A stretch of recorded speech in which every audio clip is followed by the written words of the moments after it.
लगेगी। तो चलिए स्टार्ट करते हैं। और इस वीडियो की नीचे वाली घंटी को दबाना ना भूलें। Come on. कुछ समय की बात है, एक जंगल था जहाँ पे एक खूबसूरत महल था। उस महल में रात को लाइट लगती थी और ना उस महल में ना रहते थे राजा रानी और उनकी बेटी और राजकुमार रानी।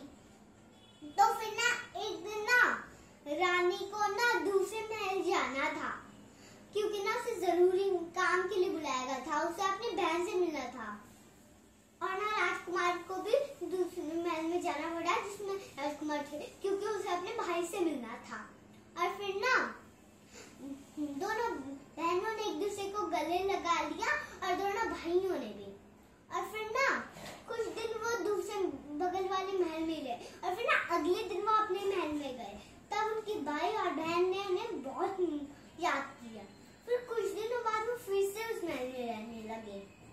और ना एक दिन ना जैसे उनके महल में लाइट दिन लगती है ना, वैसे ही ना बगल वाले महल में भी लगी। और बगल वाले महल और ना उनके महल में दोनों में गार्डन था और गार्डन में दोनों राजकुमारियों के पसंद के फूल थे और राजकुमारों के भी।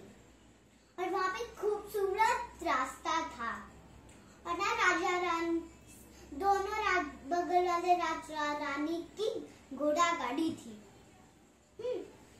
और फिर ना अगले दिन ना जब राजकुमार आया ना, तब वो अपने असली रूप में अपने कमरे में गया। तब ना राजा रानी और उनकी माँ ने उसका असली रूप देख लिया। वो एक दुष्ट गायन था पिता।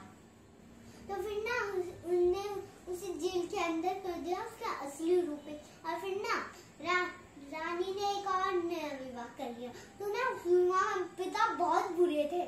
वो राजा रानी का घोड़ा ले लेते थे, राजा रानी को तंग करते थे।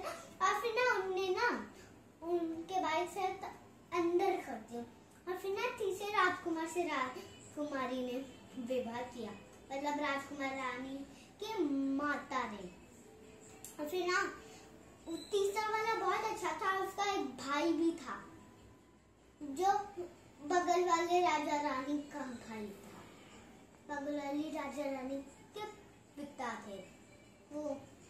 और फिर ना बगल वाली ना राजा रानी की जो माँ थी ना, वो ना पास वाले राजमहल की बहन रानी की बहन थी दोनों, और भाई थे।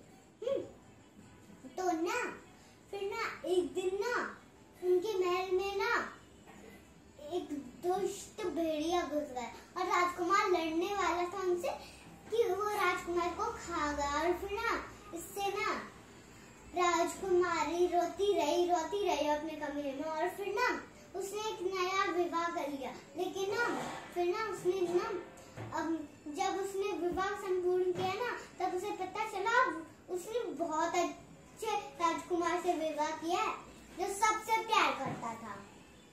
वो मोरों का राजा था और फूलों का, सभी जानवरों का और सभी फूलों का राजा था। और फिर ना वो अपने महल में ले गया। उसके महल में ना फूल थे, मोर थे। और ना मोर तो जिंदा होते हैं, मोर भी थे। और ना उसके महल में फूल भी थे और ना फूल भी जिंदा थे। और फिर ना कुछ फूल नकली थे। और ना वो फूल महारानी को रोज सुबह उठ के जब महारानी उठती थी ना, तब राजकुमार के फूल उन्हें देता था उनके पसंद का। और उनके पसंद के बहुत सारे फूल लगे थे उस गार्डन में। महारानी के पसंद के फूल थे रोज, हमेशा देता था वो राजकुमार। और फिर ना एक दिन ना फिर दोनों का झगड़ा हो गया और फिर ना रानी ने एक और नया विवाह कर लिया और राजकुमार ने एक और रानी से विवाह कर लिया। तो दोस्तों हमें इस कहानी से ये सीख मिलती है। सबसे पहले ना मैं कहना चाहूंगी कि ना फिर दोनों राजकुमार और रानी को ना एक दूसरे की बहुत चाह आई। तो दोस्तों इस कहानी से हमें ये सीख मिलती है कि ना हमें ना जिससे विवाह हो गया और फिर उसका विवाह तोड़ के दूसरे से विवाह नहीं करना चाहिए। शायद राजकुमार राजकुमार दुष्ट हो या रानी दुष्ट हो, लेकिन हमें दुष्टों से विवाह नहीं करना चाहिए। बाय बाय दोस्तों। उम्मीद है कि आपको ये वीडियो बहुत पसंद आएगी। लाइक शेयर सब्सक्राइब करें और मेरी वीडियो के नीचे वाली घंटी को दबाएं। और मेरा नाम है अंशी यादव, बाय। और पूरा नाम है अंशी यादव रॉकिंग भी आता है, लेकिन रॉकिंग मेरा सरनेम है, वैसे नाम तो अंशी यादव, लेकिन